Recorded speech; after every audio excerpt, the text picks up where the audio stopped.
Not all Avengers are given the same treatment as Iron Man or Captain America. But that doesn't mean we don't love them and want to see them rise to that level. It's somewhat weird to think about the fact that this person on our list was an Avenger, but he was. And honestly, he was kind of great on the team, even developing a relationship with Janet during his time there. That's right, we're talking about Alex Summers, aka the mutant hero Havoc.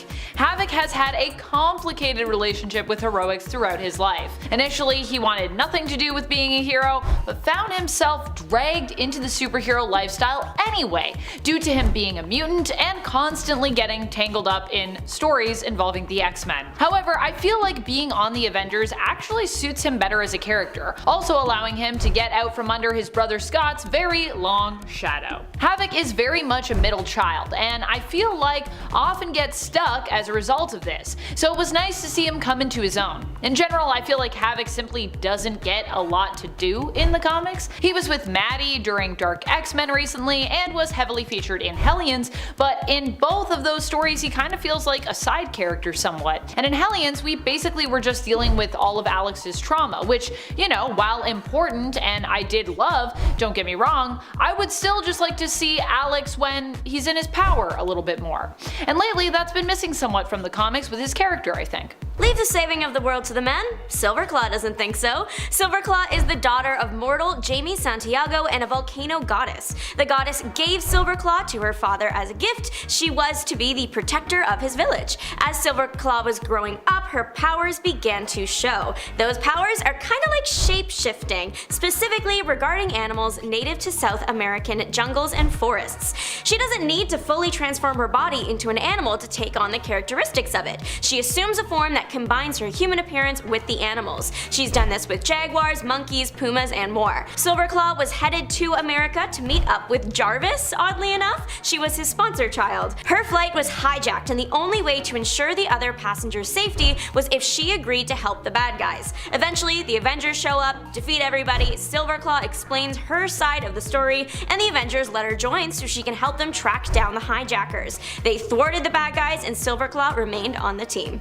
Honestly, I just really love Janet Van Dyne, the Wasp, and lately I feel like we haven't gotten enough of her. Unlike some of the others on our list though, Janet has at least gotten her dues in the past. I mean, she is also one of the original Avengers, but in the modern comics landscape, I feel like both Jan and her adopted, sort of in a weird way, stepdaughter, Nadia Van Dyne, have both fallen by the wayside. We know Hawkeye, he's clearly doing well if his hit TV show and mainstream fame is anything to go by, but he had to learn all his skills from somebody. One of his teachers was Swordsman. He met Hawkeye while working in the circus. Swordsman's circus act was shockingly sword and knife based, and when Hawkeye finished his sword training, they were often a duo. Swordsman is an Avenger now, but he wasn't always a stellar citizen. He has robbed people and left people for dead and gotten himself banned from multiple countries and originally joined the Avengers as a double agent, but he eventually had a change of heart due to his heart. During a period where Swordsman is taking a required break from the Avengers, he ends up working for this gangster, and that's where he meets the eventual love of his life, Mantis. Mantis said she can fix him, and she did. Now Swordsman has the self-respect needed to 100% leave crime behind,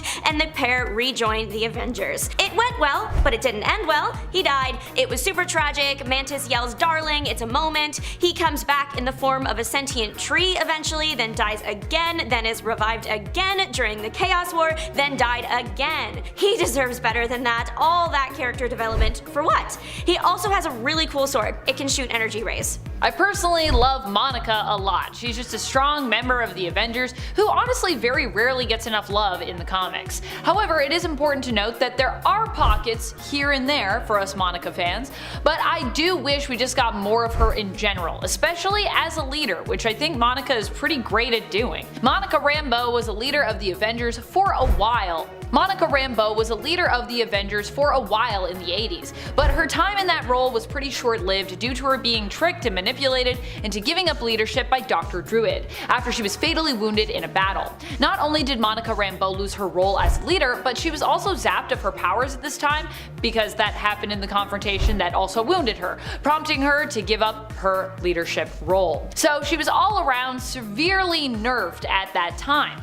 and also mainly because Dr. Druid was working to to betray his teammates this all happened. Monica would also be known as the first woman to use the mantle of Captain Marvel. That's right, a lot of people think it's Carol Danvers, but it was actually Monica. But after leaving the Avengers would lose that name as well and go on to become Photon instead. Now she had to give up her name because Captain Marvel's son appeared kinda out of the blue in the comics and wanted to use the name for himself. Fortunately, Monica would go on to lead the Next Wave team later on in her career, but she would also later find out that she had been manipulated into this role by Beyond. And even after fighting back against the Beyond Corporation, who is admittedly evil, she would have her personality altered due to this traumatic experience. So yeah, it's been a very mixed bag for Monica throughout her history, sadly. A lot of ups, a lot of downs, and a lot of the things that I love to read her in, she also kinda gets messed up in. One thing about me, I love Sleepwalker. I think he is so neat, and trust and believe if I can get him on a list, I will. The MCU judges books by their cover because at first, multiple Avengers think Sleepwalker is a villain. That is not the case. He is a good guy. Sleepwalker is not just his name, but also his job. The Mindscape is a dimension that is in all sentient things, including you and I. It has beings in it whose sole purpose is to be evil and make people go insane by invading their mind. The Sleepwalkers stop this from happening and protect the minds of innocents. One of these Sleepwalkers was tricked by a longtime enemy into entering the mind of Rick Sheridan. They fought in the dream, but when the villain escaped, our hero was trapped and bonded to Rick. Eventually, Rick learned of his Sleepwalker buddy, and the two became co-inhibitors of Rick's mind. The Sleepwalker used his time on Earth to fight the evil entities from the Mindscape that materialized in the physical world. He was a member of Operation Lightning Storm, and being a part of this initiative when Quiet Man started causing problems, Sleepwalker got recruited to the Avengers to help out. Quasar never gets enough love in my opinion. I'm not sure if it's because he has a similar vibe to Captain Marvel, or even at times in a weird way, not really power related, but Wonder Man. And both Marvel and Simon are just put above Wendell for some reason. But ever since I read more about Quasar in Dazzler, which I highly recommend you check out if you haven't already, I became more intrigued by his character, and then as a result disappointed when I learned he wasn't really as prominently featured today as some other heroes are, for some reason. Granted, Quasar, while niche, has still been in hundreds of issues. Still, I wish he had his own book today, or at least appeared more regularly in someone else's solo series, or was just like on a team. Honestly, I miss the days of the old Dazzler comic. I loved him as a supporting character there. I just want to relive those days. Also bring the Dazzler series back, it's so good. The rootinest tootinest cowboy in the Wild Wild West, Two Gun Kid. He isn't technically a cowboy, but he sure does look and act like one. Personally, I love the musical Oklahoma and by extension the cowboy aesthetic, so to me this hero absolutely deserves the world. He is not supercharged, he is just a guy that wanted to be a hero. He trained until he was an expert gunfighter and horseback rider. He's also a master of the lasso, iconic. He is from the 1870s, he did all his training in the 1870s and grew very, very famous. Think like Annie Oakley, Billy the Kid. So how did he end up in the modern era? When the Avengers were fighting time-traveling thorn in their side Kang the Conqueror, they ended up conveniently in the same time as Two Gun. Two Gun was obviously interested in the people from the future and helped them fight. He did good and was offered a reserve spot in the 20th century, which worked out well. He could explore everything the modern world had to offer and only help the Avengers when absolutely necessary. Getting homesick for the homestead, he returned to his era eventually, but continued to help the Avengers whenever they visited. Two Gun Kid is part of the reason heroes like Hawkeye and Angel came to be. Hawkeye was inspired by Two Gun's heroism and took up the style when he became a hero, and Angel, before he was Angel, was Two Gun's doctor in his old age. Two Gun made sure to tell him about the heroes of the future, and those stories ended up inspiring Angel to become Angel. Two Gun Kid had an impact. Look, I saw Madam Web, and it was an experience, to put it lightly. Of course, for this list, we're talking about Julia Carpenter's Madam Web though, not Cassandra, but to be honest, I wasn't too happy with how she was featured in the film either. I'm not going to get into the nitty gritty of why it was bad here because that would be honestly a whole other video. In fact, I've actually done two on that subject on my own channel, but trust me when I say it's a disaster of a film, okay? Just trust me. It's just so bad, and it feels like it undermines the powerful and much beloved character of Julia Carpenter, as well as honestly everyone else, but we're talking about Julia. Julia was the second woman to take up the Spider-Woman mantle after Jessica Drew, and it was during her time as Spider-Woman that she came to have a few adventures with the main Avengers team, later going on to fully join the West Coast Avengers. And I just think she's great. She doesn't get enough praise. Hi, before I say this state name, I would like to clarify again, I'm Canadian, so please don't make fun of me, I will say it wrong. The man from Massachusetts, Dane Whitman, the Black Knight. The Black Knight is a mantle that gets passed down, so there have been a bunch, and not always good guys. The Black Knight, before Dane, his uncle, was a villain and requested that Dane not be. Good news, Dane wasn't, he joined the Avengers. He got on the Avengers' radar by telling them Magneto captured 2 of their teammates. He doesn't join right away, he spends some time at his family's estate first, a castle. You learn pretty quick that the Black Knight has a very specific medieval aesthetic. The Black Knight travels by Pegasus, and he has this really cool weapon called the Ebony Blade. The Ebony Blade is a double-edged sword, but seriously, it gives the wielder basically immunity and can cut through anything. But it will slowly corrupt its user, that's the downside. Black Knight officially joined the Avengers after defeating Kang together, but he had been an ally to them long before that. He was a great asset to the team. He wasn't just a great fighter with epic transportation, he was also incredibly intelligent. Black Knight might finally be getting the mainstream fame he deserves. He was in the MCU movie Eternals, played by Kit Harington. He wasn't like a major character, but at the end we see him gain possession of the Ebony Blade, so it's pretty clear it's him. And with Kit Harington in the role, it's definitely something to look forward to, even if we don't know when we'll see the character again on screen. And first up is my own personal pick, but it's Moon Knight. Now before you get all up in arms, yes, I know Moon Knight is primarily a street level hero, which is not commonly the kind of hero that can defeat a premier superhero team, but you know who else is a street level hero? Batman. And we all know what Batman can do, and he doesn't even have a super powerful ancient Egyptian god on his side. My reason for thinking that Moon Knight can take on the Justice League comes from Avengers Volume 8, Issue 33 to 37 in 2020, otherwise known as the Age of Khonshu. Not only does Moon Knight defeat a number of Avengers, he even steals their powers. It turns out that both Moon Knight and Khonshu have been receiving visions of the Earth under attack from Mephisto and the forces of his dimension. So,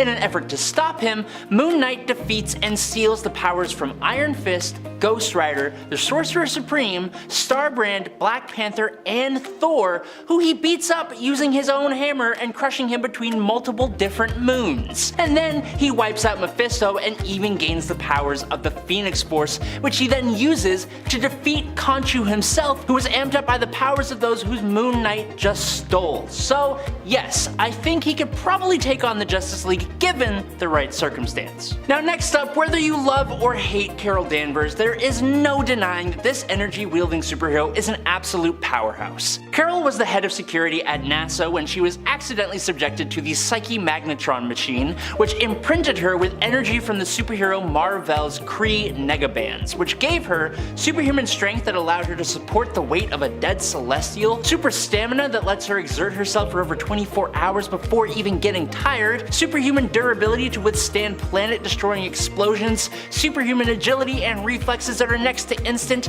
a regenerative healing factor that exceeds Wolverine's and can be extended to others, self-propelled flight at 3 times the speed of sound even in the vacuum of space, and flash precognition that allows her to randomly subconsciously anticipate the moves of her opponents. But all of this is somewhat secondary to what is arguably her main power, the ability to control, absorb, and manipulate energy of a whole bunch of different kinds, which extends to let her project her spirit, manipulate molecules, transmute matter, create energy constructs, and even boost up her already OP abilities. There's literally no denying that Carol Danvers' Captain Marvel is straight up broken. Now next up is a curious pick, and it's Sersi. Sersi is a member of the Eternals, Eternals, an evolutionary offshoot of humanity gifted with amazing powers and abilities to look after the human race throughout the ages. Which makes them similar but also just a smidgen bit different and more powerful than the Eternals movie counterparts. Either way, as an Eternal, Cersei's body is augmented by cosmic energy and she has total mental control over her entire molecular structure, which allows her and other Eternals to be immortal, indestructible, and invulnerable to pretty much anything which isn't stronger than the cosmic energy that augmented them. Cersei has enough strength to bench 20 tons, but thanks to her telekinesis, she can augment that to lift around 25 tons. Her telekinesis also allows Cersei to fly at around 760 miles per hour. She can project cosmic energy and heat, light, or concussive blasts. She has telepathy that allows her to hypnotize weak-minded fools. She can teleport, but she kinda hates it, and she is even able to project images from her mind, which is such a cool idea for an ability. Those are all the powers that we don't see in the Eternals movie, because arguably the ability that she has the most talent in is her matter transmutation ability, which allows Cersei to transmute nearly any item or being into almost whatever she wishes. Among the Eternals, she has the highest ranking of power with this ability. It allows her to self-heal any injuries she does actually sustain, which aren't many, and I have no doubts that she could probably transmute things into kryptonite, which would absolutely help against the Justice League's heaviest hitter. Next up on our list is Thor Odin's son. The Asgardian god of thunder is one of the most powerful heroes on the Avengers roster. Whenever anyone talks about Avengers level threats, one of the key things that they talk about is whether Thor or the Hulk can just handle the situation alone. Being the son of Odin the Allfather and Gaia an Elder God, or maybe his mom is the Phoenix Force, it's kinda gone back and forth, Thor has all the incredible powers of the Asgardians, but boosted up to a whole nother level thanks to his mother, whoever she is. As the god of strength as well as thunder, he's one of the strongest Marvel characters, being able to either defeat or stalemate astronomically strong beings like the Midgard Serpent, the Hulk, the Silver Surfer, Gladiator, and Hercules. His stamina lets him basically fight forever, and he's next to completely invulnerable, not to mention his weather and energy manipulation and the use of his hammer. Even when he isn't in possession of his hammer though, and is just Thor Odin's son, he is still a force to be reckoned with, and especially recently, he keeps getting more and more boosts to his power, like when he was Rune King Thor, or now that he's the Allfather of Asgard in his father's place, which gives him the Thor Force, and he's gone even beyond that when he became the Herald of Galactus. Dr. Stephen Strange. His magical feats are almost unmatched by any other. He is among the most adept magic user in the Marvel multiverse and has shown it way too many times. When he first came on the scene, and for a long while, he was so insanely powerful that he was capable of doing pretty much anything he wanted using magic. It got to the point that Marvel even decided to nerf him back down. He has passed a test in which he accepted death that meant that he now no longer ages and can only be taken out by external means, meaning he's pretty much immortal. His energy blasts are capable of destroying moons and planets. He's mastered the words of the Black Priest, which allows him to distort reality, or used to allow him to distort reality. He frequently calls on the divine empowerment and extra-dimensional energy of mystical and non-mystical beings in multiple dimensions to power his spells. He's the defender of reality, and he only really even shows up when there is a threat to the entirety of existence, battling against gods, cosmic entities, and the most powerful demons in existence. Magic users already have a better chance against the Justice League than most in the DC universe, but Doctor Strange is already a cut above most of the magic users DC even has. Next up is a former Marine and scientist turned superhero by the name of Adam Brashear. And he's not only one of the strongest heavy hitters in Marvel Comics, but he is also one of the smartest characters and one of the absolute most underutilized favorites. Blue Marvel's origins take place in the 1960s during a project to use antimatter as an energy source. Adam and his best friend Connor were caught up in an explosion that turned Adam into a living, stable antimatter reactor, which should, in theory, actually be pretty much impossible. Now this power is insane. To put it into perspective, 1 gram of antimatter contains the same energy as the device drop that ended World War II for the Americans. 1 droplet could power the entirety of New York City for a full day. Using this power, he was able to lift an American warship which weighs over 93,000 tons, and then he flew it all the way back to America. He effortlessly moved a meteor the size of Arkansas to save the world, and the Watcher said that Adam is capable of splitting the moon in 2 with a single blow. He was able to directly engage Iron Man, Ares, Wonder Man, and Miss Marvel in combat at the same time, and he casually overpowered them and then turned around and pushed the Sentry to his limits and knocked him into Earth's orbit with a single punch. He may be seemingly relegated to the background of Marvel Comics, but Blue Marvel is practically unstoppable, and he's slowly making more and more appearances as Marvel finally embraces how awesome his character actually is. Now, upon first appearing in the Marvel Universe, Red Hulk laid waste to several of Marvel's strongest heroes. He defeated both Thor and the Hulk, and even bested the Invisible Woman, Thundra, Storm, Black Widow, Hellcat, Tigra, and Spider-Woman all at once, quickly establishing himself as one of the strongest Marvel characters in existence. Now, to his credit, he later took a more heroic turn, joining the Avengers. With almost all the same powers of the Hulk, plus some that are unique to him, Ross is an incredibly powerful character. He has easily taken out the Abomination, punched the Watcher unconscious, and taken out an Elder of the Universe. He can control his transformation to Red Hulk, and while his strength is greater than that of the base Hulk, he doesn't increase in strength as he gets angrier. Instead, he emits gamma radiation as heat that gets hotter and hotter and hotter as he gets angrier and angrier and angrier, even becoming an explosion if angry enough. He is also able to absorb energy, usually gamma, but has absorbed and stolen the Silver Surfer's power cosmic, riding off into the distance on his silver surfboard. With the power of a million exploding suns, Robert Reynolds the Sentry is not just another Marvel version of Superman. In my opinion, he's even cooler. The Golden Sentry Serum gave Robert Reynolds more than just the highest level of strength in the universe, the ability to move and fly faster than the speed of light or just straight up teleport and near invulnerability. The Sentry also has molecular manipulation abilities that have allowed him to defeat the Molecule Man, photokinesis, which allows him to shine brighter than the sun, which could probably be used by Superman. He can turn completely invisible and produce blasts of light from his hands and eyes that could burn the Hulk's skin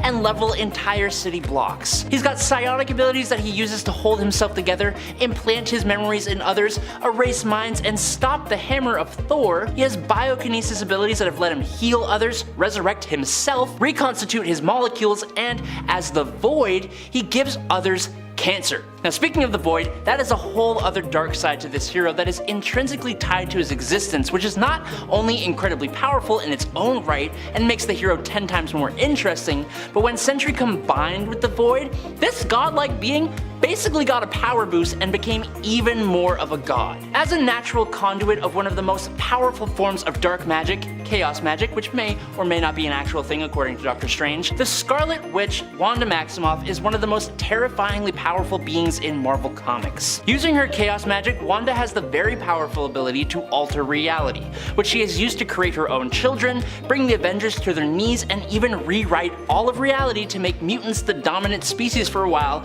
before she just straight up removed half of their powers. When she was born, Wanda had a natural affinity for magic. This was boosted up by the gift or curse of chaos magic given to her by Chthon, the old god of chaos, which was then boosted up again by the experiments of the High Evolutionary at Wundagore Mountain, which gave her an even deeper connection to magic.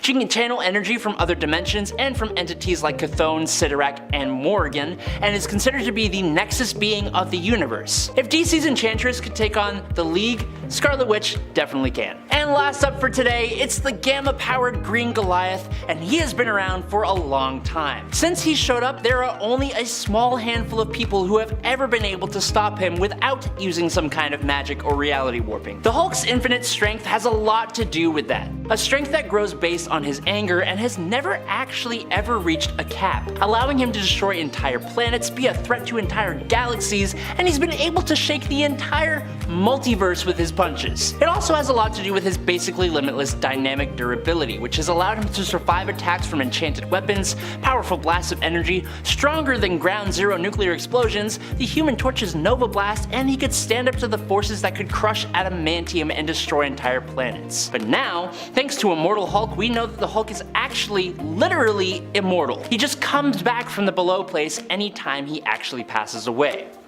Actually, in that story, we even get to see an alternate future where the One Below All uses the Hulk to destroy literally everything in existence. And the Hulk is still showing more and more of his potential with the reveal of the Titan Hulk persona that was able to fire energy blasts and is utter nightmare fuel. There have been crossovers where we've seen the Hulk fight Superman and Batman separately, but I'm gonna be honest, I really don't think those stories did the Hulk justice at all. On to someone you may have not been expecting, since we rarely talk about them on the channel, to be honest. It's Nightmask. Nightmask is another hero who hails from Jonathan Hickman's time on the Avengers series. He was created by Jonathan Hickman and Jerome Opeña. Nightmask was an artificially created perfect human. I wish I was that. He was made by Ex Nihilo, whose goal was to reshape Earth. It was learned that his name initially was Blackveil, though he'd go on to take up the human name of Adam Blackveil, and the superhero name of Nightmask. As Nightmask, Adam joined Sunspot's team of multiversal Avengers,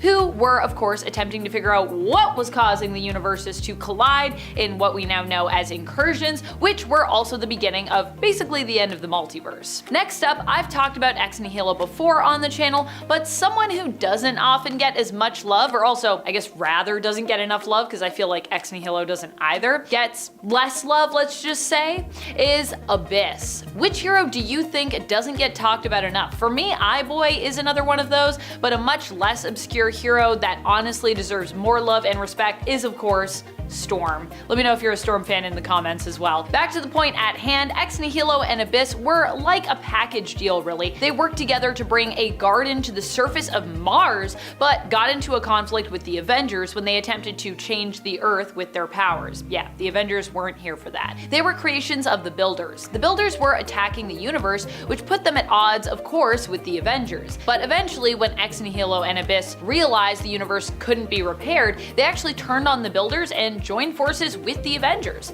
However, Abyss's time working with the Avengers was not as long, as she chose to sacrifice herself in the fight against the Beyonders, who they learned were actually behind the incursions, where universes were, as I said before, colliding with one another. Continuing on, this is a hero who was gone for some time in the comics, but has made a fairly recent return within the last few years after being dead for a little while. Let's see if you can guess who I'm about to say. Agent Venom, as he was known at the time, was a member of the Secret Avengers, which, if you'll remember, was a pretty cool team run by Captain America himself. So although it isn't the core main Avengers team, it definitely had connections and was closely tied to the original team, hence why I'm gonna include it here on our list. Agent Venom, for those who might be unfamiliar, is actually the person who tormented Spider-Man's Peter Parker when he was younger before becoming his friend. That's right, that's Flash Thompson there. Flash currently in the comics is known as Agent Anti-Venom. For a good amount of time, as I said, he was actually dead, having given his life in the fight against Red Goblin, a version of Carnage who at the time was actually bonded with Norman Osborn. And if you think that sounds terrifying, yeah, it was terrifying. Next up, this one surprised even me, honestly. I never knew about this, but apparently Firestar used to be a member of the Avengers. What? She gained her membership after her time on the Hellions, Emma Frost's Hellions to be clear. After she left that team due to her learning the truth about how Emma Frost was manipulating her, she ended up on the New Warriors. She became a core member of that team and would go on to become engaged to fellow New Warriors member Justice. Rage, another New Warriors teammate, brought both Justice and Firestar to the Avengers, and after helping the team and training under Hawkeye, they were all basically given full membership status. Next up is a mutant I feel like many people forget about, but definitely not a mutant you should sleep on. Manifold is a mutant that not everyone knows, but honestly, you should know him because he's pretty cool. He is Eden Fessy, a unique mutant with the power to communicate with the universe, getting it to agree to basically bend and fold to his will so that he can travel across the universe easily if he so chooses. He seems like an extremely powerful teleporter as a result, but his powers are actually to communicate with the universe instead. Manifold ended up being recruited into the Avengers team following the events of Avengers vs. X-Men. He was part of a team that was sent to Mars to actually rescue the original Avengers. Continuing on with our spacey vibes here, we have a hero who is also based in the realm of the cosmic, though not the realm of mutants. Charlie 27 is actually better known for his affiliation with the Guardians of the Galaxy team, the original one, who actually hailed from the 31st century, in case you didn't know. He initially joined up with Yondu, Vance Astro, and Martin X as one of the original members of that team. His powers are that he is super strong, as he was genetically engineered to live on the planet of Jupiter, which makes him super strong because they got a lot of gravity, way more gravity than we have on Earth, and he was therefore built to withstand its insane gravitational forces, which means he has far more muscle mass than most other humanoids, making him both stronger and also denser. Not only that, but he's also a military man and therefore is very good at fighting, tactics, and military strategy, as well as a pilot. Charlie 27 ended up teaming up with the Avengers in their fight against Korvac, and it was during this time that he became an honorary member of the team. He attended one of their membership meetings, but ultimately decided to part ways with Earth's mightiest hero team. He was like, nah, more of a Guardians guy, peace. Moving on to an epic powerhouse of an individual, who despite their power isn't as often featured in the comics, to be honest. Hyperion is a hero who originally hails from another world, the Earth 13034. There, he was an alien Eternal who was left abandoned on Earth when he was just a baby. When his Earth was destroyed, he came over to Earth 616, becoming a hero in the main continuity. He would end up joining up with the premier superhero team on Earth, the Avengers, and actually give his life in their fight against the Beyonders. However, that wouldn't be the end of his story, as following the destruction and reconstruction of the multiverse during and after the events of Secret Wars, Marcus Milton's Hyperion would return to existence. However, this time around, he wouldn't join the Avengers and instead would become the leader of the Squadron Supreme. If you know about the Squadron Supreme, then you know how that goes. And now for something completely different, but even more obscure, honestly. Demolition Man is an interesting hero whose origin is closely tied to Ben Grimm's The Thing, but also who started as a close ally of Captain America as well, despite him getting his powers from a criminal. That criminal was Power Broker. Initially, Dennis Dunphy just wanted to be a football player, basically. He tried out for various teams but never made the cut, so when the Power Broker offered him powers, he jumped at the opportunity to become strong enough to actually play professional American football. Of course, the American dream. However, he became so powerful that while good enough, he was now considered to actually be too good and too powerful to play with, other regular base level human football players. Fortunately, the Power Broker instead offered him a place in the Unlimited Class Wrestling Federation, where basically superpowered individuals were free to wrestle against one another, so you don't have to worry about being too strong, which was exactly what Dennis did. It was there that he'd meet the Thing and Sharon Ventura's Miss Marvel and befriend them. He would break the Power Broker's control over him, and later, through his ties to Power Broker Inc., would actually meet with and become an ally of Captain America, even joining up for a time with the Avengers through that relationship. Next up is Gilgamesh. As in Gilgamesh? Gilgamesh? The hero from that really old poem, The Epic of Gilgamesh, that I read in my classic literature class back in high school, from the weird animated movie they made based on that poem that I went to see on a field trip with my class. Oh wait, no, that was Beowulf. Regardless, both heroes, Beowulf and Gilgamesh, are ancient, and their major claim to fame was actually built into history through stories and epics that were passed down through generations. Seriously, look them both up. They both have really cool epic poems, and you can read about them. Gilgamesh as a hero was so popular that he even made his way actually into Marvel Comics. I know. Poor Beowulf though, I don't think he's in Marvel Comics. Although he should be. Someone write him in if he's not already in there. However, unlike Hercules, he is not as tied to his historical or supernatural origin of old, but instead was incorporated into the modern mythos of the Eternals. Although, that being said, Gilgamesh does hang out with Hercules and other heroes, and is kind of tied to the mythos, but he's an Eternal, and that is not in the epic poem, let me tell you. They did not mention the Eternals in there. The Eternals are a group of ancient beings that were created by the Celestials, who visited Earth and basically did experiments on humans like billions of years ago. They were destined to do battle against the first race the Celestials created on Earth, the Deviants, often known as being the more evil race of those two, though really in the end we learn it's a little bit more complicated than good or bad races. Gilgamesh was known as the Forgotten One when he first teamed up with the Avengers. They offered him a place on their team after he helped them to fight a demon invasion convention in New York City, probably just another Tuesday for the Avengers, and it was Mr. Fantastic who actually suggested that he take up the name of Gilgamesh, with neither Gilgamesh or Reed knowing at the time that this was a name the hero had actually used back during 3000 BC, as he actually was kind of the Gilgamesh of historical legend, but he was also really an Eternal. And finally, Captain Britain. But not the Captain Britain that you think. This version of Captain Britain is not Brian Braddock, it's not even Betsy Braddock, but it's actually Kelsey Lee. Yeah, I'll bet many of you out there haven't heard of Kelsey. She only appeared in a select number of issues. She was the Captain Britain that was selected after Brian Braddock's Captain Britain became the ruler of Otherworld, because of her bravery where she put herself as a civilian in danger just to help the Avengers in a fight against the Wrecking Crew and seemingly died. She was chosen to become the new Captain Britain. When offered the choice of the Sword of Might or the Amulet of Right, she chose the sword, making her a much more aggressive and brutal version of the hero. She ended up joining up with the Avengers after she returned to life and aided them in their fight. However, after the events of Avengers Disassembled, being knocked out of that fight early on by a rampaging She-Hulk, she ended up actually leaving the team, hence why a lot of people don't know about her. Number 10. Invisible Woman. If you've ever wondered how separate the Avengers and Fantastic Four are kept in the comics, the answer is fairly separate. Usually. While the FF are good friends with many of the Avengers team and vice versa, they usually stick to fighting their own villains in their own comics. However, in the late 1980s, there was a time, around issue 307, when the Fantastic Four members and founders Susan Storm, aka the Invisible Woman, and Reed Richards, aka Mr. Fantastic, decided to actually leave their team for a period. They would be absent from their main team, the Fantastic Four, for almost 20 issues. But where did they go? Well, for a few issues, they were actually members of the Avengers. That being said, their time on the Avengers team was even more short-lived than their absence from the Fantastic Four comic. They were members from issue 300 of the Avengers to issue 303 when they left the team.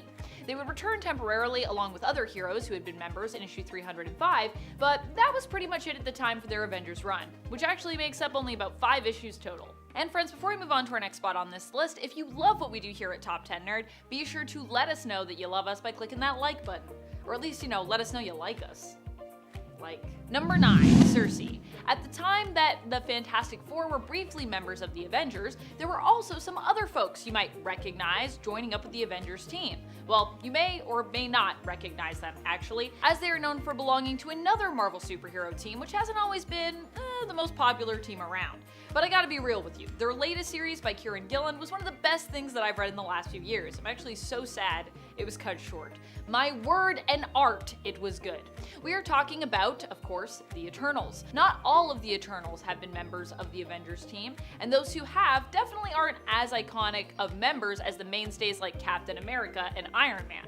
But I do enjoy the relationship the Eternals have with the Avengers overall, with some of them being former members. It strengthens their ally bonds, but it's also cool to think about just how much power Eternals like Sersi brought to the team during their time on that team. Number 8, Avenger Prime. Avenger Prime is kinda like all of the Avengers merged together. At least that is what the original version of this character was. They made their first appearance in the 2013 Mighty Avengers series, but another character with that name also appeared in the 2021 Free Comic Book Day Avengers and Hulk comic. They showed up, of course, in the Avengers portion of that double feature comic. Their Avengers Prime was shown as the leader of the Deathlock Avengers forces who stood guard at the God Quarry, seeking to watch, protect, and warn against major multiversal threats and potential chronal collapses. Spoilers, but this version of Avenger Prime was later revealed to be none other than a variant of Loki, if you can believe it. The other Avenger Prime we saw before this was a different being altogether who, thanks to a ritual, was made up of the Mighty Avengers team bonded together. You may have heard of one of these, or you may have heard of neither of these, or you may have heard of both of them, but I'm assuming probably unlikely unless you're fully immersed in the comics.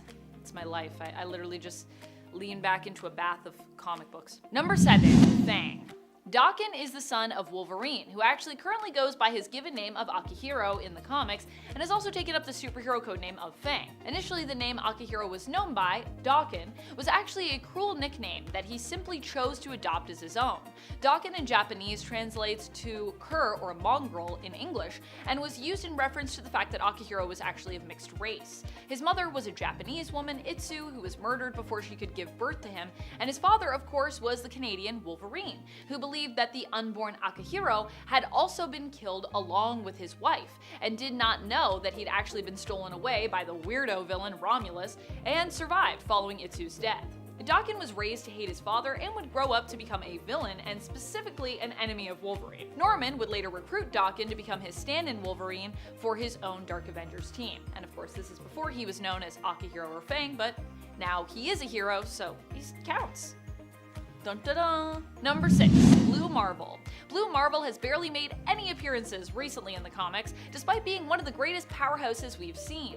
It's downright rude, if you ask me. Now, of course, if I'm missing something that is amazing that happened with him lately, please do let me know, but I don't think he's really even been around since, I believe, the end of the Defenders Beyond series last year. Before that, he appeared in Doctor Doom series, but my question is, when are we getting a Blue Marvel series? Huh, Marvel? While Blue Marvel has not been a member of the main Avengers roster, which honestly also kinda seems insane to me at this point, he has been a member of the Mighty Avengers, and honestly he deserves to be a member of the main Avengers team and deserves to appear more, if you ask me. I mean, no one's necessarily asking me, like Marvel isn't calling me and asking, but Marvel, if you call me and you ask, it would be like, yo, where's that Blue Marvel series? Can I have that? Number 5, Black Knight. Honestly, probably one of the most underappreciated heroes we have had as not just a member, but also a leader of the Avengers is the Black Knight. Black Knight is a character who feels like lately has faded somewhat into obscurity. Even the Black Knight MCU project announced only a few years back that was to star Kit Harington in the role as Dane Whitman's Black Knight has fallen into uncertainty and honestly obscurity. Does anyone remember that? I remember that. I thought maybe with Kit Harington made famous for his role as reluctant hero Jon Snow in the series Game of Thrones, playing Dane Whitman in the Eternals movie, we might actually see a resurgence of this character in the comics, bolstered by his MCU appearance, but apparently not. However, while Dane's role as the Black Knight was teased at the end of the film with the appearance of his ancestral cursed sword, the Ebony Blade, we have yet to hear anything about the development of his announced series, and even Harington himself says he is pretty much in the dark on what Marvel's plans might be involving the character. Though I think he's still down to play the character, so fingers crossed, Black Knight, is that happening? Number 4, Valkyrie. Brunhilde is Valkyrie, or at least she was Valkyrie. Now there's another Valkyrie, and other Valkyries besides, but I digress. Brunhilde is also a Valkyrie. Was a Valkyrie in the comics. She ended up joining the Secret Avengers after her apparent death during the Fear Itself event. As a character, she honestly dies quite a bit, but she usually gets to return, which is awesome to see at least. As an Asgardian, Brunhilde has power that comes from, well, just being of Asgard. She has superhuman strength, speed, durability, and reflexes, has slowed aging and increased lifespan, and can heal, and that's just her Asgardian stuff. She's also a Valkyrie, so that is its own power set as well. Although, as I said, all of that doesn't always save her from dying. She does quite a bit, honestly. Number 3, Gilgamesh. The Eternals and the Avengers are both hero groups, but more than that, they are also both allies to one another and even, honestly, friends. Some members of the Eternals have even teamed up with or been a member of the Avengers, as I said before, and Sersi isn't the only one from the Eternals team to join up with the Avengers. Both Sersi and Gilgamesh each served on the Avengers team at one point. Sersi ended up being offered membership to the Avengers after befriending Captain America, whereas Gilgamesh actually joined the Avengers for a short time after Captain America had lost his mantle temporarily to US Agent. His time on the team may have been brief, but he's actually believed to be one of the all-time strongest members that we've ever had. Number 2, Nova. Nova is Richard Rider. He basically came on to the Secret Avengers to act as their powerhouse when Captain America originally banded the team together after Hammer was disbanded. Nova is basically insanely powerful due to him being the host of the Nova Force. He only ended up sticking around for the first arc of the first Secret Avengers series volume, as he had to do some cosmic stuff and was pulled away, but hey, he was still a member for a time, so it still counts. Nova is insanely strong, fast, durable, can self-heal, can fly, is capable of interstellar flight, and he's super smart, as he has access to the Xandarian world mind, basically giving him access to all the knowledge of Xandar. Or at least he did. I don't know if he still has that, but he did have that, and if he did have it before, then I'm assuming he still remembers it? It's a lot to remember though, to be honest. Number 1, Cable. Nathan Summers ended up joining the Avengers team at a time when Captain America was seeking to present a show of unity. Hence, Cable ended up on the Avengers Unity Division, which was meant to bring together Avengers and X-Men after the events of Avengers vs. X-Men had created some tension between the two premier superhero groups of Earth. In regards to the series' title name, the team was actually known as the Uncanny Avengers, with Cable joining up as early as issue number 4. Cable is an extremely powerful telepath and telekinetic due to him being the offspring of X-Men member Cyclops and his wife, Madeline Pryor, who is basically Jean Grey's clone as created by the mad mutant geneticist villain, Mr. Sinister. Despite Maddie being his birth mother though, Jean has also kind of been like a mother to Nate after she was implanted with the memories of raising him, making him kind of like her telepathically retconned son, with Maddie becoming more like a surrogate in terms of her relationship with Nate and honestly how she was treated in the comics, which is a whole other story. That's a whole other list. I could do a whole list about Madeline Pryor and how she's been treated. At number 10 is Sam Wilson, aka the Falcon. Thank you to Rodney Lindsay 849 for suggesting him in part 1 of the series. Sam Wilson is the guy who became the new Captain America after Steve Rogers hung up his shield. But here's the thing, in the Avengers, even though he took on Cap's mantle, he's not exactly getting the spotlight he deserves. See, Steve Rogers, the OG Captain, is a tough act to follow, no doubt, but Sam's got the heart, the skill, and the wings to match.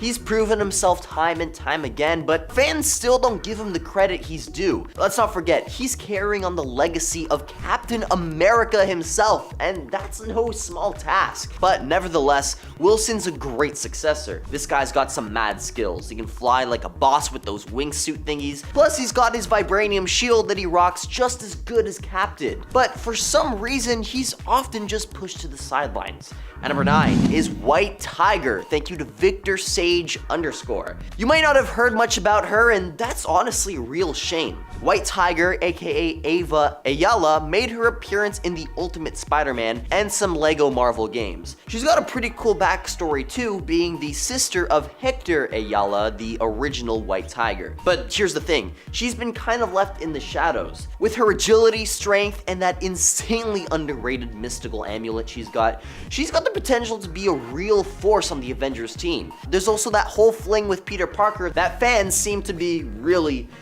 into. So it's high time we get to see more of White Tiger in action. She's got what it takes to be one of the strongest Avengers, and it's about time she got the recognition she deserves. If you're enjoying this video so far, please support the channel by pressing like, subscribing to Top 10 Nerd, and ringing that notification bell. I would really appreciate it. At number 8, we got Hercules. The Avengers have housed a plethora of gods, you guys. But you see, when people think about godly Avengers, usually it's Thor that hogs the spotlight. But hold on a second, because Hercules deserves some serious recognition too. He's got the strength, the charisma, and an impressive set of abs, yet he often plays second fiddle to the god of thunder. Imagine being a god yourself and still living under someone else's shadow. Not cool, right? Like, even when you go into Herc's fandom wiki, his featured quote is literally a self-comparison to Thor about how whatever Thor can do, Hercules can do even mightier. It seems like no matter what,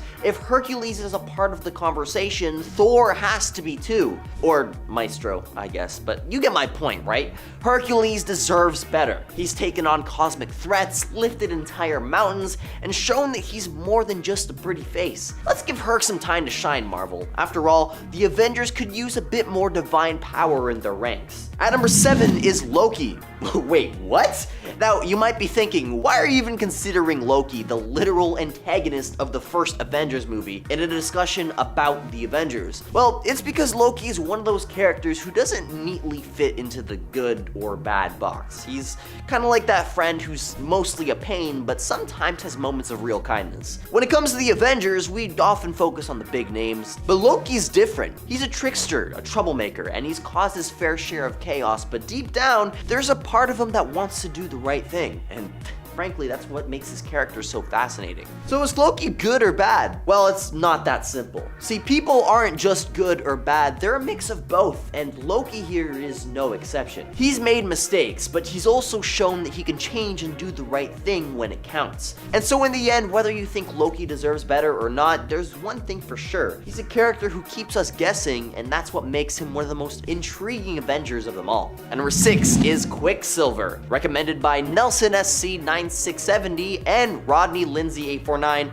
again. Quicksilver bit the bullet way too early in the MCU. I mean, don't get me wrong, Wanda's cool and all with her reality-bending powers, but her brother Pietro, aka Quicksilver, well, he definitely got the short end of the stick. See, he's got super speed, which is super awesome, but here's the deal. Quicksilver didn't get nearly enough screen time or development in the movies. I mean, sure, he had his moments, but they were just glimpses of what he could do. With a power like super speed, there's so much potential for epic action sequences. I mean, we've all seen the X-Men scenes. He could have been a real game changer in the MCU battles. Plus, he's also got that snarky attitude that could have added some humor to the team. So let's give Quicksilver the love he deserves, and maybe, just maybe, if fans cry loud enough, maybe we'll get another shot in the MCU. And number 5 is Jessica Jones. Jessica Jones is an Avenger who's been on the sidelines for way too long. You might have recognized her from her Netflix series, but in the comics, she's a powerhouse. Super strength, durability, and some mean investigative skills. Yet she's often overshadowed by big names like Iron Man and Thor. Now, while she's not out there space battling aliens, her street level heroics are just as vital. Imagine if she had just a little more screen time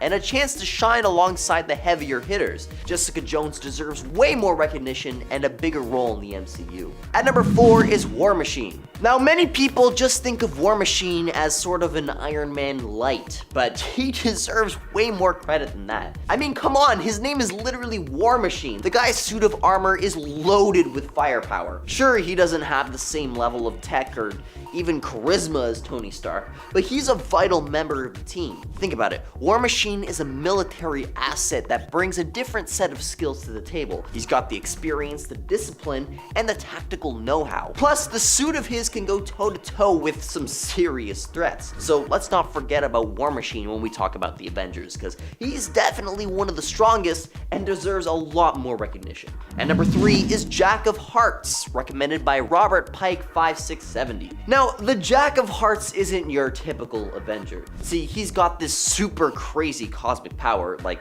he can manipulate energy and stuff. Sort of like he's a walking nuclear reactor. But here's the thing, he's always kind of been underrated despite his insanely powerful superpowers. He's been in and out of the Avengers, never really getting the spotlight he deserves. I mean, okay, just imagine having that kind of power and not being in the spotlight. It's like having a Lamborghini and just keeping it in the garage, am I right? The Jack of Hearts is definitely one of the strongest Avengers, period, and it's about time he got the recognition he deserves. And number 2 is Madam Web. There's one character who's been lurking in the shadows, and I'm not talking about a stealthy superhero. I'm talking about Cassandra Webb here, aka Madam Web. Now, Madam Web is kind of like the unsung hero of the Marvel Universe. See, she's got this crazy ability to see into the future and across the multiverse. Basically, she's the ultimate guidance counselor for Spider-Man. But here's the thing, folks, she's been nowhere to be found in the movies. Not in the MCU, not in the Spider-Verse films, nada. I mean, come on, with her powers, she could have helped the Avengers dodge a lot of disasters. So let's hope one day Madam Web gets her time in the spotlight, because she's the unsung hero in the background who deserves a lot more love on the big screen in the foreground. And at number 1 is Black Widow. Honestly, I'm stunned that nobody mentioned Natasha Romanoff in the comments of part 1, which is surprising, because if there's any superhero who got relegated to the sidelines during the entire run of the MCU, it's Natasha Romanoff. Now, what's impressive about her is that she's just a regular human being, no superpowers. Yet she's keeping pace with all of these superhuman heavy hitters. But here's the kicker. She even went as far as to sacrifice herself during Infinity War, way before she even got her own solo film. Like, talk about a major oof. I mean, sure, eventually we got that prequel, but I mean, it would have been nice to see her come back at the end of Endgame. She deserved a lot more screen time, don't you think? You see, the strongest superheroes aren't just the ones with the flashiest powers, and Black Widow, being a human who just basically went to the gym her entire life, definitely proved that. Number 10, Hellstrom. Hellstrom is Damon Hellstrom, also sometimes going by the name Damon Hellstorm, the son of Satan. His initial appearance in Marvel Comics was shrouded in controversy due to him being marked as, well, you know, the son of the devil. But in recent years, this all died down with the ultimate dissolution of the Comic Code Authority, which made moral judgment calls on what subject matter could be covered or touched upon, even in comics, a lot less a lot less controversial, let's just say, for the most part. Damon's father might not actually be the devil, as a few in Marvel Comics have made claims to this title. But either way, he still has become the ruler of at least a Hell dimension, thanks to his birthright. While Damon is not known for appearing on the main Avengers team, he is known for being married to a fellow Avenger in the past, Hellcat, and has been a member of the Savage Avengers, which is why I'm counting him here. Although, lately, I feel like he's been a little less hero-y in the comics. And friends, before I move on to our next spot on this list, if you love what we do here at Top 10 Nerd, why not show us you love us by clicking that like button? Do it, it's good for you. You know what people say? An apple a day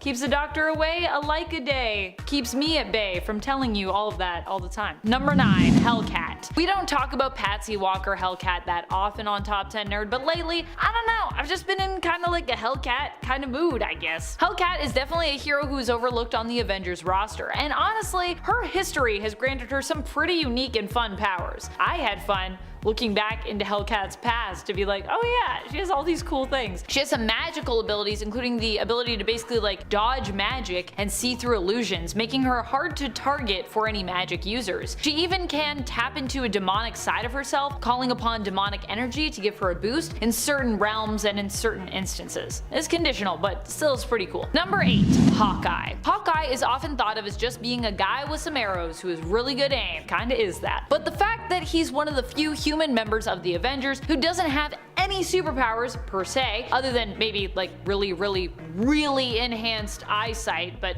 not superpowered, just like abnormally good in ways that sometimes don't make sense, is exactly why he deserves more respect, more love, more admiration from us all. Hawkeye's Clint Barton doesn't have powers to rely on, and he still manages to keep up with the rest of his teammates. That's pretty awesome, I gotta say. I wasn't always a Clint fan, but I like Clint Barton, he's pretty cool. Number 7, Spider-Woman. Spider-Woman is another character who sometimes gets shafted in the comics, and she is a character who often gets compared to her seeming male counterpart, Spider-Man. Although truth be told, in canon continuity, Spider-Woman actually is older than Peter, and therefore in comic books history anyways, she was actually Spider-Woman before Peter was Spider-Man. She's canonically older, so I mean, she has a kid and everything. Something Peter has never really even been allowed to do permanently as a character, settle down, have kids, and grow up, all that good stuff. Although I would say that the fun of Jessica Drew is that she might be adulting really hard, but she never really fully grows up. She's always fun, sassy, and still figuring out so much of her life as she goes through it. To me, she's always been not only fun and badass, but also a relatable character, which is why I feel like she deserves to be featured more and get more respect from Marvel writers and fans alike, hence why she's on this list. Number 6, Black Knight. Honestly, probably one of the most underappreciated heroes we have as leader of the Avengers is the Black Knight. That's right, he was a leader of the Avengers, everyone. The Black Knight is a character who feels like lately he has faded into obscurity somewhat. I thought maybe with Kit Harington, made famous for his role as reluctant hero Jon Snow in the series Game of Thrones, playing Dane Whitman in the Eternals movie, we might actually see a resurgence of this character in the comics, and I was hyped for that, bolstered by his MCU appearance. However, while Dane's role as the Black Knight was teased at the end of the film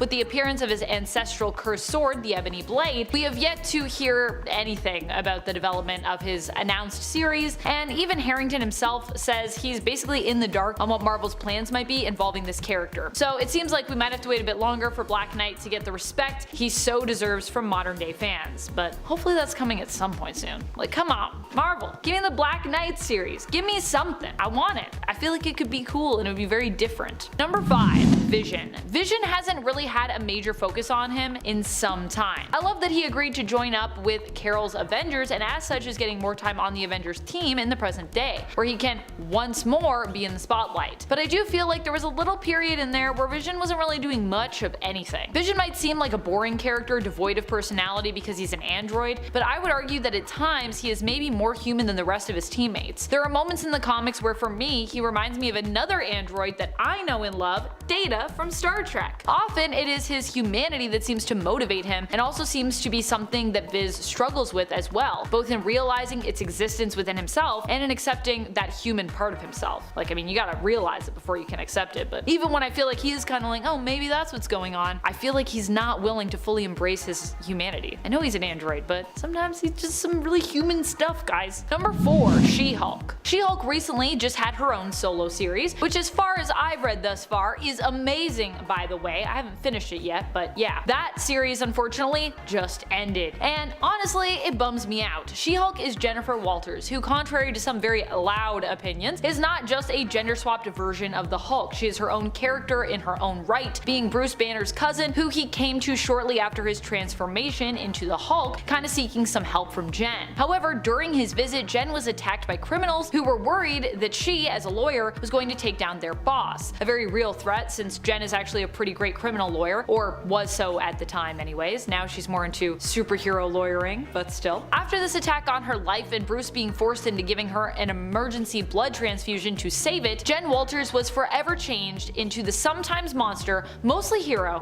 She-Hulk. She-Hulk has had a tumultuous path throughout the comics, having her highs and her lows. She has had long runs and short runs, and I'm kinda disappointed she isn't doing more these days, especially considering she also just got her own Disney Plus series, so you'd think that would help to give her character a comic book boost, but not really apparently. Her recent series didn't even make it to 20 issues sadly, and like I said, it honestly was great. I'm not fully up to date, but trust me, the issues I've read are really good. You should check it out. It's like classic She-Hulk. It felt so like original She-Hulk times. Ugh, so good. Number 3, Captain Marvel. I would argue that in a way, Carol is only recently starting to get her due. Captain Marvel has been and always will be one of the strongest Avengers around when it comes to the team. She is a cosmic powerhouse who has overcome a ton of adversity, but when it comes to her getting the respect that she deserves, she has had honestly a rough past. There was the whole thing with Marcus Immortus, see Avengers 197 through 200 for that fiasco, and then there was Civil War II, which saw Carol deal with some major character issues regarding how she was presented and written at that time. She became the villain of the story that should have honestly been equal in terms of which Avenger fans sided with, like in Civil War I. However, that isn't how Civil War II went down. Lately, however, Captain Marvel is finally getting the respect she deserves, as she has recently become the leader of the Avengers as we move into this new Avengers era. I am excited to see this kind of development happening for Carol, who has always been a strong and intelligent character who understands how to best utilize and motivate a team. So see her in that leadership role, it's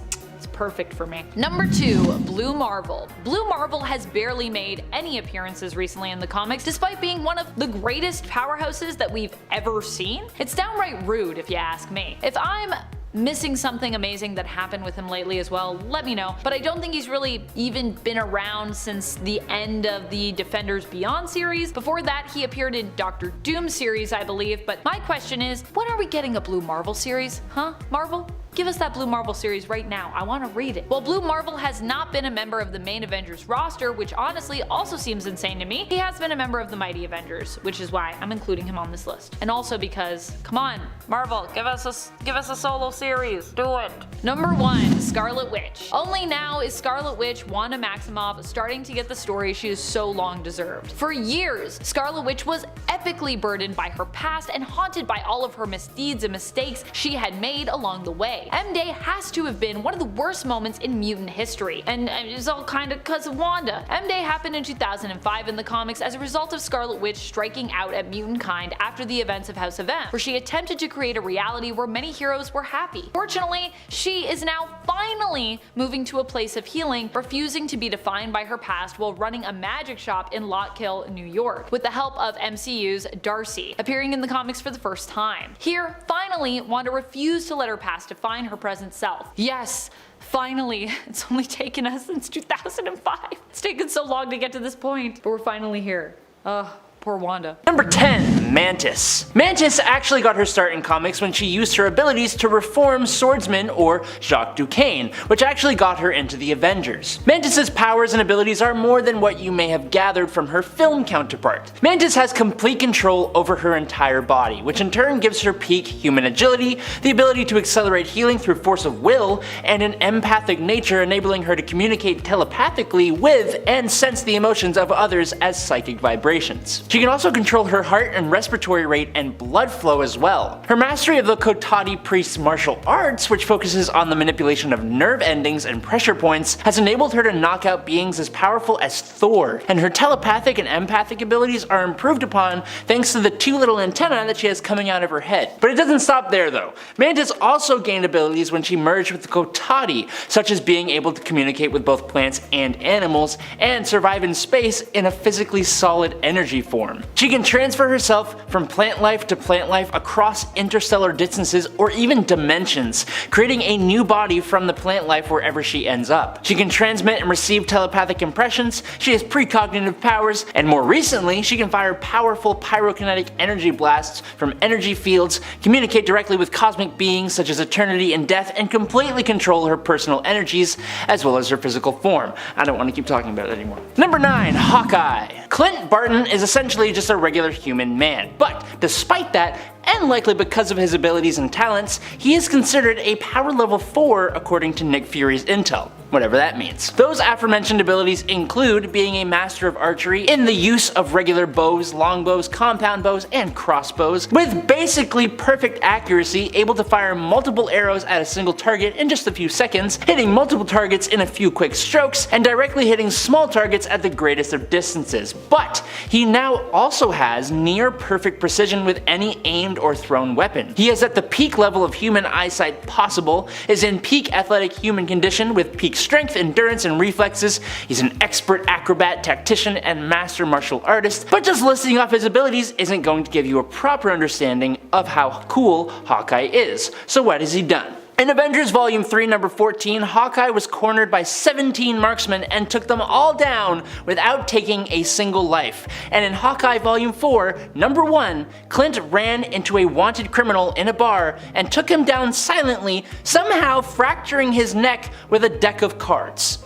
I don't know. Number 8. Tigra. When Greer Nelson first came on the scene, she was just known as the Cat, and was given powers tied to her costume, but that all changed when she became Tigra, or Tigra, however you want to pronounce it, mutating into a human-tiger hybrid in a ritual that bound her to the quote cat people, which while it may be a silly name, was a race of humanoid cats who were created in the Middle Ages, so cat people. Now before you laugh at her for looking silly, just know that in her tiger form, Tigra is granted some useful abilities. Her superhuman strength allows her to lift over 10 tons with her leg muscles, allowing her to perform a standing jump of 12 feet. She can run at speeds of around 70 miles per hour, has superhuman durability, agility, reflexes, and stamina, and as we all know, cats have heightened senses and like to knock things off of wherever you carefully place them. And as far as I know, the former is still the same with Tigra, whose senses are about 10 times that of a human's. Tigra's eyesight can sense the infrared portion of the electromagnetic spectrum, allowing her for night vision. She can more easily detect the movements of an opponent. Her hearing is so strong that she can detect a ball of tissue paper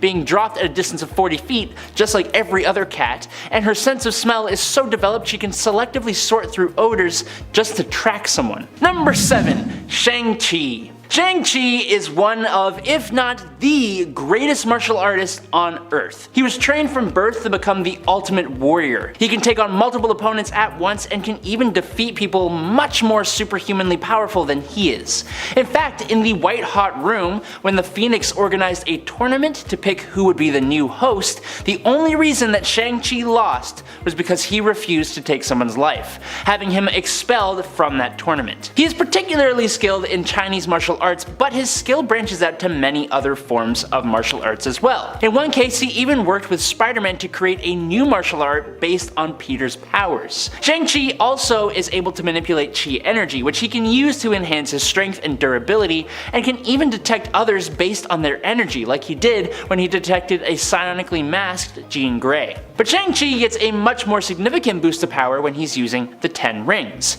He can use those rings as projectiles, manipulate their size, and use them to levitate or even fly. The rings grant the martial master superhuman strength, durability, speed, and stamina, and he can even manipulate the energies from the rings to do many other things as well. And then, just to top it all off, thanks to the other side of his heritage, Shang-Chi inherited his mother's psionic abilities to communicate with his blood relatives, even the deceased ones. Freaky. Number 6. Jack of Hearts. Jonathan Hart is a hero you may not have heard of, or maybe you have, I don't know. What I do know is that Jack Hart was the son of a brilliant scientist, a scientist that created the ridiculously efficient liquid sci-fi fuel called Zero Fluid. In a tragic comic book backstory, that fluid was exposed to Jack and it gave him his awesome but difficult to control abilities. Importantly, he was also part alien, with his mother hailing from the Contraxian race. Now, due to his cellular mutations, mutation that took place after his zero fluid exposure, Jonathan Hart is now able to produce pink concussive energy beams and blasts from his hands and body,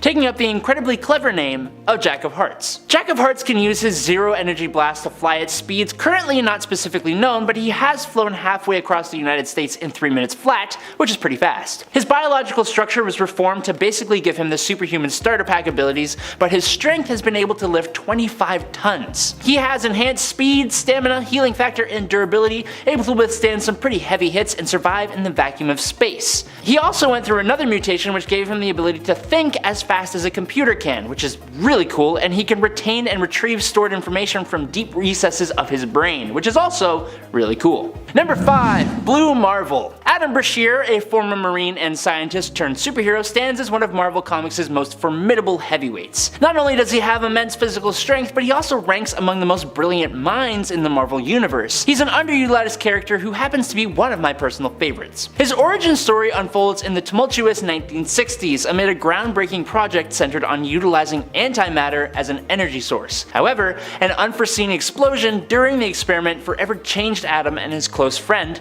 Connor. The cataclysmic event transformed Adam into a living, stable antimatter reactor, giving him extraordinary superhuman abilities. Embracing his powers, he assumed the mantle of the Blue Marvel, a masked hero dedicated to safeguarding the world, but tragically, Connor's fate took a darker turn as he became Anti-Man, a villain. Their epic clashes reached a climax during one unforgettable battle when the Blue Marvel's mask was torn away, revealing his identity as an African American hero. In the racially charged climate of the 1960s America, President John F. Kennedy urged him to retire prematurely to alleviate tensions. It wasn't until decades later that he came back as a full-on superhero and kicked some serious butt in the Avengers. Number 4. Sersi. Sersi is a member of the Eternals, an evolutionary offshoot of humanity gifted with amazing powers and abilities to look after the human race through the ages, which is similar but also just a smidgen bit different from the Eternals movie counterparts. As an Eternal, Sersi's body is augmented by cosmic energy and she has total mental control over her entire molecular structure, which allows her and other Eternals to be immortal, indestructible, and invulnerable to pretty much anything. Sersi has enough strength to bench 20 tons, but thanks to her telekinesis she can augment that to lift about 25 tons. She can also fly at around 760 miles per hour, which is, I don't know about you, but I think that's pretty dang fast. She can project cosmic energy, has telepathy that allows her to hypnotize weak-minded fools, but she can also teleport, but she hates it, and she is even able to project images from her mind, which is such a cool idea for an ability. Those are all the powers that we don't see in the Eternals movie, because arguably the ability she has the most talent in is her matter transmutation ability, which allows Sersi to transmute nearly any item or being into almost whatever she wants them to be. Among the Eternals, she has the highest ranking of power with this ability, and it allows her to self-heal any injury she does actually sustain, which aren't many because she's awesome. Number 3. Luke Cage. Criminal turned unstoppable superhero is quite the feat, but Luke Cage handles that with grace, becoming a pillar of his community and even eventually becoming mayor of New York itself. Whenever I think of Luke Cage, the word unstoppable is what actually comes to mind. I just think of him as this big brick wall just standing in the way of anyone who would try to harm anyone else. Luke went through a super soldier experiment known as the Burstein process, which increased his cellular regeneration rate. This means that Luke was given a level of super strength that, with training and experience, has made him strong enough to lift 50 tons. But there have been times where he's exceeded that, and this strength lets him perform thunderclaps, leap incredible distances, and he's been able to grab onto the back of an aeroplane and force it to come to a complete stop. That is nuts. Alongside his strength, he was obviously given superhuman stamina to match with that, but most know him for his nigh invulnerability. Luke's skin, muscles, and bone tissue are about as hard as titanium steel, making him basically immune to bullets and blades. He can withstand hits of around 1 ton and blasts of 150 pounds of TNT, but those numbers wax and wane depending on the story. He has taken hits from people far stronger than himself and survived falls from 90 stories up. If Peter Parker is the heart of New York, Luke Cage is basically like the wall. Number 2. Wasp. Traditionally, the Wasp has been considered one of the less powerful members of the Avengers. Her unique abilities, which include shrinking, flight, and emitting energy blasts through her Wasp sting, are undeniably formidable, yet individually they might be classified as street level powers. In the presence of iconic figures like Captain America, Thor, and Iron Man, few anticipated that the Wasp would rise to prominence within the team's ranks. However, the Wasp defied those expectations in remarkable fashion. She achieved the distinction of becoming the first woman to lead the Avengers ever, a feat that astonished her teammates and fans alike. Her years of experience endowed her with wisdom and capabilities that far exceed the sum of her individual powers. The Wasp's mastery of her abilities, coupled with her intelligence and resourcefulness, transformed her into a formidable hero who surpassed the expectations of everyone who had ever underestimated her. And finally, in at number 1 today is Protector. Novar, also known as the Protector, is an extraterrestrial figure who carries a bit of a renegade reputation. In a remarkable display of his power, he once took down both Thor and Captain Marvel simultaneously, an impressive feat by any measure. However, it's worth noting that many readers may not be familiar with the character of the Protector, as Novar has gained more substantial recognition among fans as Marvel Boy, particularly through his involvement with the Young Avengers. Hailing from Earth 200080 as a Kree super soldier,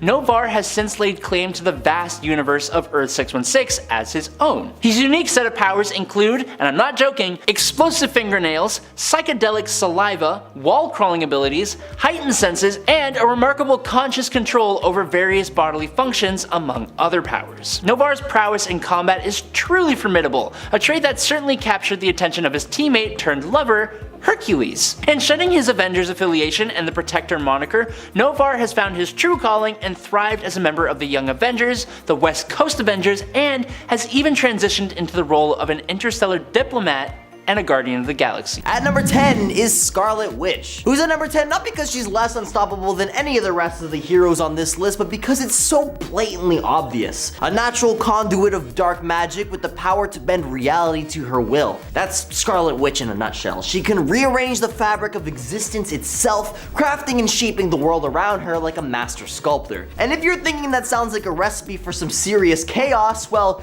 you're not wrong. With her chaos magic, Wanda can do things that can make mere mortals like us question the very nature of reality. She's brought the Avengers, Earth's mightiest heroes, down to their knees. She's conjured entire beings into existence, her children, and yes, she's even wiped out a few Avengers entirely. Talking about cleaning up the House of M.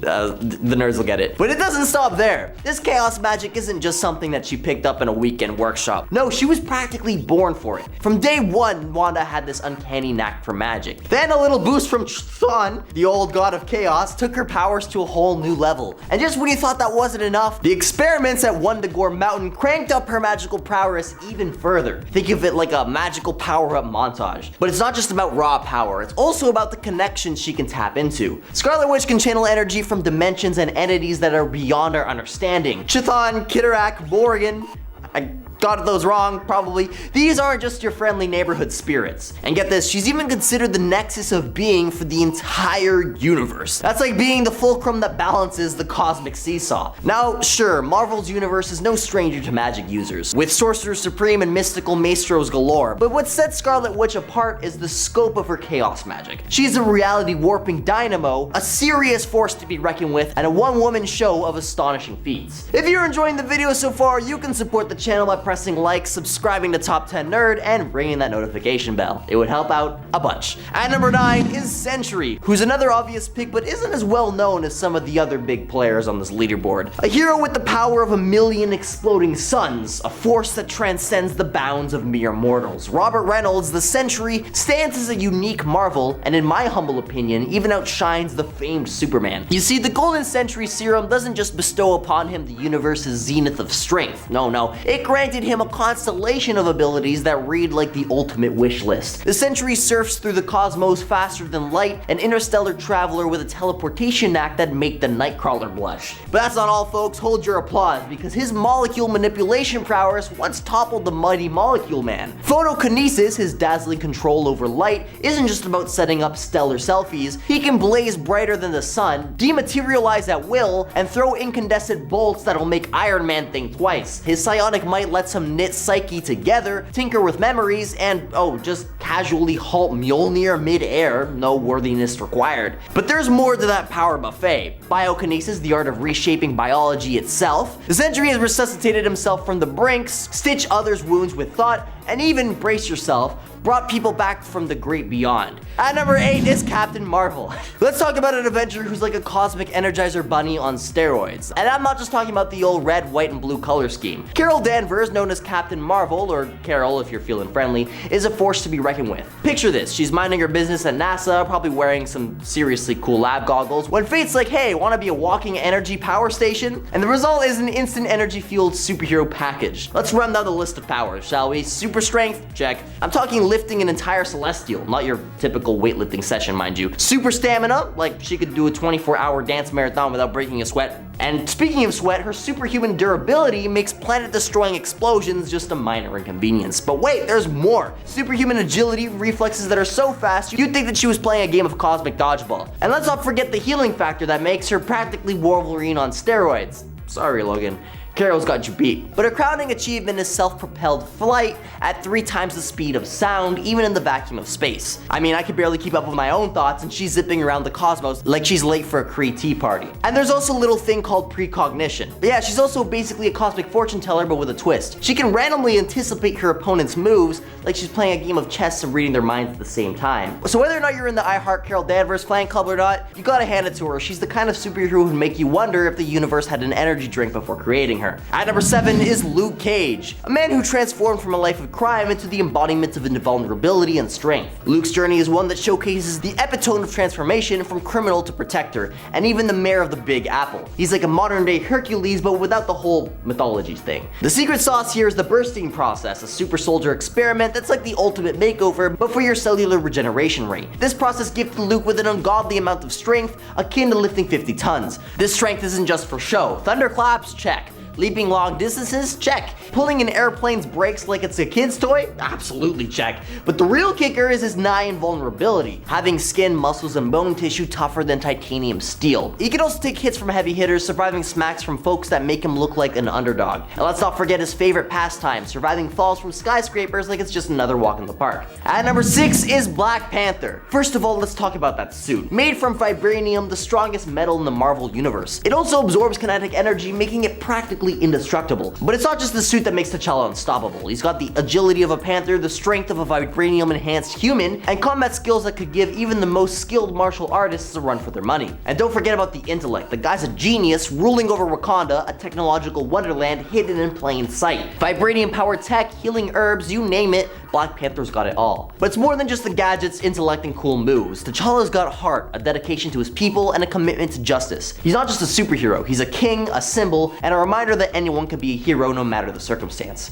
At number 5 is Iron Man. Now when it comes to the Avengers, we're talking about a roster filled with some seriously impressive individuals, but among them, there's one iconic figure who stands out. Tony Stark, aka Iron Man. So what makes Iron Man so special? Well, for starters, it's that suit of his. The Mark 20 million, or whatever snazzy number he's up to by now, is a true marvel of engineering. We're talking about a suit that's equipped with all sorts of advanced tech, from repulsor beams that can blast through just about anything, to an array of specialized gadgets that could give James Bond a run for his money. And let's not forget about his nanotech, allowing the suit to form around him at a moment's notice. But it's not just about the suit, it's also about the man inside it, Tony Stark, a brilliant inventor, billionaire, and philanthropist. Now what sets Tony apart isn't just his genius intellect or his snarky one-liners, it's his indomitable spirit. The guy's faced some serious challenges both in and out of the suit, from dealing with his own personal demons to going toe-to-toe with cosmic threats. He's shown time and time again that he's not one to back down. At number 4 is Thor. When the talk shifts to Avengers level threats, one question naturally arises. Can Thor single-handedly vanquish any challenge that befalls Earth? Well, let's find out. Marvel's tapestry of storylines weaves together captivating narratives, and sometimes even Thor needs a breather from Midgard's constant mayhem. Take the Civil War saga for instance. While the epic clash between heroes raged on Earth, Thor was knee-deep in his own Asgardian apocalypse, Ragnarok, making his conspicuous absence a necessity to let the drama unfold. Thor's lineage also reads like a divine who's who, with Odin and Gaia as his progenitors. And let's not forget the boost his dear mother Gaia gave him, elevating his Asgardian powers into uncharted territories. We're talking about the god of strength and thunder here, being capable of locking horns or hammers with cosmic juggernauts. The roster of opponents who felt the force of Mjolnir's might is as extensive as it is impressive. Midgard Serpent, the Hulk, the Silver Surfer, Gladiator, and even the legendary Hercules have all danced the battle and waltzed with Thor. His endurance seems bottomless, a wellspring of stamina that keeps him going even when the odds stay high and nigh. But even stripped of Mjolnir, when he's just Thor Odin's son, the guy's like a one-man storm. Recent chapters in his comic chronicle have seen him ascend further, Rune King Thor, All-Father Thor, and even donning the mantle of Cosmic Herald for Galactus. It's almost as if Thor keeps snacking power-ups from the cosmic clearance rack. At number 3 is Captain America. Let's talk about a hero who isn't necessarily firing energy beams from their fingertips or manipulating reality itself. It's none other than Captain America, but before we start sizing up his biceps against the lights of cosmic gods and reality-bending mutants, hear me out. Sure, when you think of the Avengers, you might picture Thor summoning thunderstorms or Iron Man donning his high-tech suits, but let's not underestimate the man who wields the vibranium shield with finesse and determination. Captain America, aka Steve Rogers, isn't on top of the power charts, but it's not about the flashy superpowers that make him shine. It's about his unyielding willpower. You see, Steve is the kind of guy who doesn't know the meaning of backing down. He's like the poster child for unwavering resolve, the guy who will take on cosmic threats armed with nothing more than his conviction. See, it's not about the size of the hammer, but the strength behind the swing. And Steve's swing is fueled by his deep belief in what he fights for. At number 2 is Spider-Man. Just like Captain America, Spider-Man wields a power that transcends comic book pages. It's like the literal god tier of popularity. I mean, seriously, Spider-Man is practically the poster child of Marvel Comics. Now sure, he's been knocked down a few times, but the likelihood of him being permanently knocked down and out, about as low as finding someone who doesn't enjoy pizza. At number 1 is the Hulk. It's almost a requirement that the Hulk makes an appearance on this list. The gamma-powered green Goliath has been a force to be reckoned with ever since his debut. Known for his strength, not just your average weightlifting prowess, this guy's strength is set in stone, tied to his anger, which is a bit concerning when you think about it. Hulk's power grows alongside his fury, and it's like he's got an anger management issue with cosmic consequences. He's gone from smashing puny humans to planets, galaxies, and even giving the multiverse a good old shake with his punches. And as always, if there's an Avenger you think I've missed, feel free to let me know down in the comments. This has been AJ with Top 10 Nerd, and I'll catch you in another video. Peace out, nerds.